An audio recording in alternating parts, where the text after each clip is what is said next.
Kellum versus Sheoldred.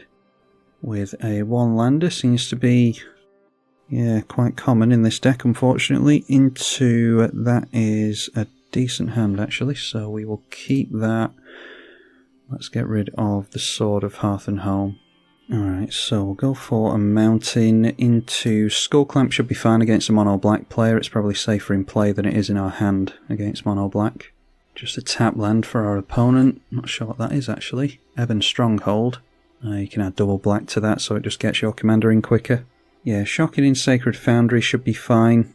We'll have to get down the Minas Tirith in tapped, unfortunately, so go for the Stoneforge Mystic to get Summoning Sickness away from that. We either get a tutor from this or from this.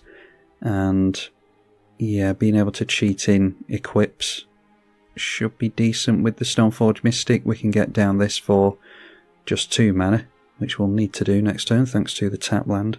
Not entirely sure what I want to tutor up here, in all honesty. Haste is usually decent, so maybe it is just a Swiftfoot Boots. Being able to make tokens into the Skullclamp as well wouldn't be the worst. So something like Andrul, Flame of the West. Yeah, it could be worth doing. Could get that down instead of the Sword of Feast and Famine. A Cauldron's Familiar into play now. So drains us for 1. Our opponent does not make another land by the looks of it. Okay, so that puts us in a decent position. We draw into Vanquish the Horde, so yeah, just play out the Minas Tirith in tapped, and we're holding up the Stoneforge Mystic ability, really. Then maybe we can equip this next turn, start swinging in and clamping some tokens to consistently get our lands, especially if our opponent's struggling on mana. Alright, Ichabod Coffers barely counts as a land drop. Cauldron Familiar, obviously not swinging into a 2 toughness creature. So maybe get down the sword instead, because we can untap lands with that. Yeah, so we can put Skullclamp and Sword onto our Stoneforge Mystic. And then maybe just hardcast the Anduril. Alright, Black Blade Reforged as well, so maybe getting into a means of cheating our equip costs would be a good idea. With the next tutor on the Kellen. So now we've got Pro Black, which should be handy for the rest of the game. Equip up the Stoneforge Mystic. And we'll swing in and get the Anduril ready. Untap our lands with the trigger on the Sword of Feast and Famine. Our opponent will have to discard as well. And making him discard a Bolas's Citadel, which he is nowhere close to. Alright, an Imperial Seal for our opponent now, so it looks like it's a decently powerful deck. Imperial Seal only tends to make its presence known in more powerful decks. Your more average decks don't tend to run Imperial Seal for whatever reason. Probably because the more powerful decks just ram full of tutors. Well, jumping to conclusions here. Could maybe have gone for an Edict effect against us. Probably had to go for a land there, actually. Alright, yeah, and then our opponent decides to scoop it up, so maybe tutored for the wrong thing. Had some mana issues there, so hardly counts. We'll play again. Playing against Nimrus this time, and plenty of mana. Do not have Metalcraft, but okay. Trying our hand against a Seeker this time, and very much like the Pure Steel Paladin. Yes, we will try this. Arden's really good as well. We are on the draw. You draw into a mountain, so we'll risk our opponent having removal for the Infiltration Lens. I don't think it's necessarily going to be all that relevant, but if they want to point removal at that, then it's better going on that than the sword. Maybe should have got down the Mana Confluence there and hoped for another white source for the Pure Steel Paladin next turn. Another tapped Shockland from our opponent. I think we can try and get into a tutor. That is a Thram Power Suit. Always reminds me of Fallout, the Power Suit. So it's a tutor from the command zone. Difficult to know what to go for against a Seeker because we don't know what type of deck it is. Maybe it's Walkers. I'm just going to go for the Swiftfoot Boots, I think. A Demonic Tutor from our opponent as well. Alright, and into an Ancient Tomb. So if we go Ancient Tomb, we can get down a couple of equipment, and then that can take us into our Commander and a Pure Steel Paladin, and we'll be able to equip stuff up for free, so yeah, let's do that.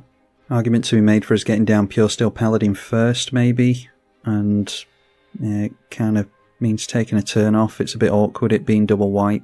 Could do with something like a Mox to get that into play, and then we can cast the equipment into that and obviously draw cards. An Oko, Thief of Crowns. Is that going to take Swiftfoot Boots away from us? No, okay, making a food token. So maybe has Swords to Plowshares ready for the Kellen. Alright, an Arcane Signet, so we definitely want Mana Confluence for the double white, and then we don't have chance to get down Kellen or the Arcane Signet before Kellen or anything like that, so yeah, we'll try our commander first, see if our opponent wants to use swords on that. That comes down pretty quickly. We will attempt the Pure Steel Paladin now to cheat some equip costs. Alright, and we'll get the Swiftfoot Boots on here first for free. So if our opponent does have any reactions, he apparently doesn't, so we'll assume that there are no means of interaction here in our opponent's hand. Equip everything onto the Kellen, which I'm sure my opponent wasn't expecting. It's now a 5-5 with double strike, hexproof, ward 2 and haste, and we are going to be able to swing in at the Oko and deal with that. Noteworthy that the Pure Steel Paladin has been buffed up to a 5-2 as well. And we see another one. We can assume that this is Super Friends then, Sorin the Mirthless. Making a vampire token with that. Bad luck for our opponent that we've got pro-black here. And then it's our opponent that has a Mox apparently, so could maybe get a counter magic off with that.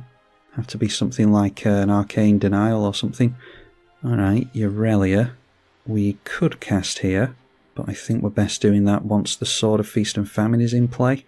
I'll go for the Sword of Feast and Famine first, because we'll draw a card. Looks like our opponent does have a counterspell. Nope, gaining life with the food instead, 3 cards in hand.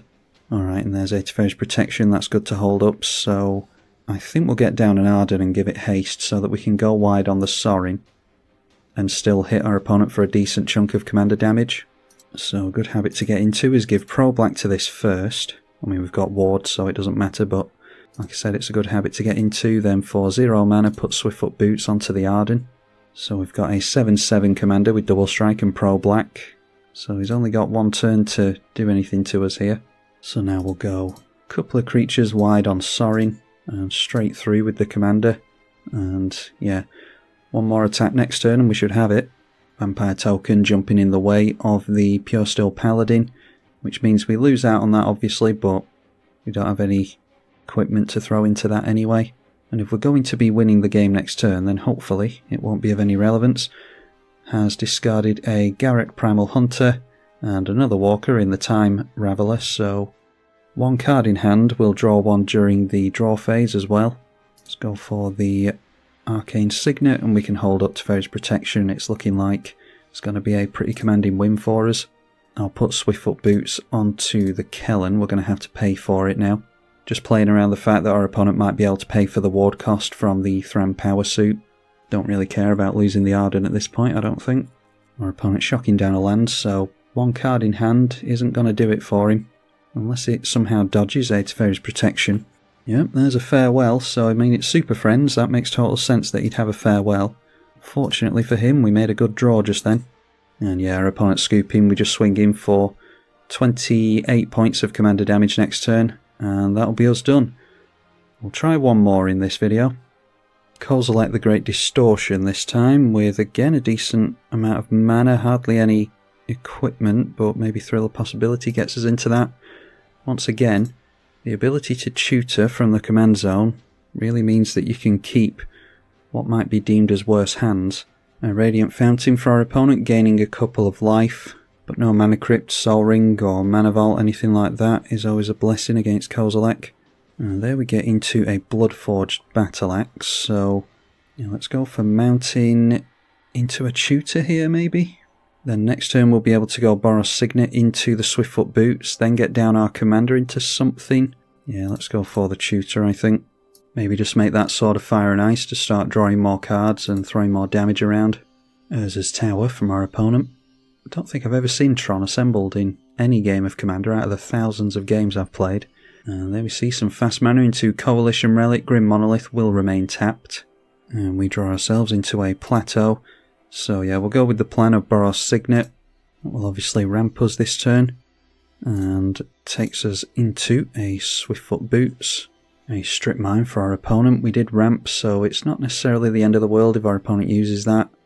Instead going for untapping the Grim Monolith, so we may well see the commander next turn. Got down a Mind Stone this turn.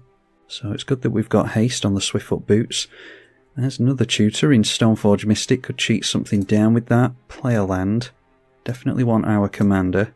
Definitely want the boots to land at least a little bit of commander damage, and holding up Swords to Plowshares and forcing them to counter it on their commander is probably going to be a good idea.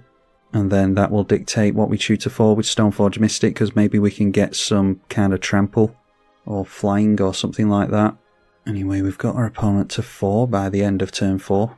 Bloodforged Battleaxe, much better with something like Hammer of Nazan or something, some means of cheating equip costs. Sigarda's Aid or something like that. Anyway, there's a Detection Tower and a Mox Opal down to 3 cards in hand. Our opponent should easily be able to afford the commander and has exactly enough here. So Kozilek the Great Distortion draws our opponent up to 7, and we'll test our opponent on some counter magic here. Well, either wasn't holding it up or didn't have anything, doesn't have a Soul Ring or anything he is willing to discard. So managing to get rid of the Kozilek for another turn. Okay, a Rabbit Battery, I don't think really matters. So yeah, I think we do just go for the sword here. Slower than previous games, and it might be a bit too slow against Kozilek, but we'll attempt to draw into some more stuff here at least. Damage isn't really going to be relevant, I don't think, but we do deal 8 commander damage here. It draws us into a land for the turn. And alright, a Pure Steel Paladin, we saw the power of that previously, so yeah, we'll get down the plains. Do we want to play the Battle Axe into a Pure Steel Paladin? Maybe Stoneforge next turn. We could cheat in a big equipment into Pure Steel Paladin. Yeah, I think we're fine to just go for the Battle Axe now. So yeah, we do have Metalcraft now. We can go for Pure Steel Paladin and Stoneforge Mystic for 4 mana and give this haste for free. Anyway, our opponent just went for a Forsaken Monument, so does have surplus mana held up. There's a Mishra's Factory, 6 cards in hand, so he's definitely looking for the commander again next turn. Alright, Onaginata might be all we need actually. That's going to be an extra 6 commander damage, so yeah, I think we just do that. Get down the Pure Steel Paladin so that we can draw a card off this thing. And Onaginata is 3 to play and equip. Draw a card to the Pure Steel Paladin, like I said. Oh, actually, it's free to equip, isn't it? Of course, I immediately forgot about the Pure Steel Paladin. I was just thinking about the card draw. The client isn't showing us what we would have drawn into there, so yeah, equip this up and this to the Onaginata. I think even with just the Bloodforged Battleaxe for free, we would have got double strike damage enough on our opponent to get him with commander damage, wouldn't we? Yeah, it would have been 24 points of commander damage even with just this, so would have replayed the Stoneforge Mystic there for another tutor.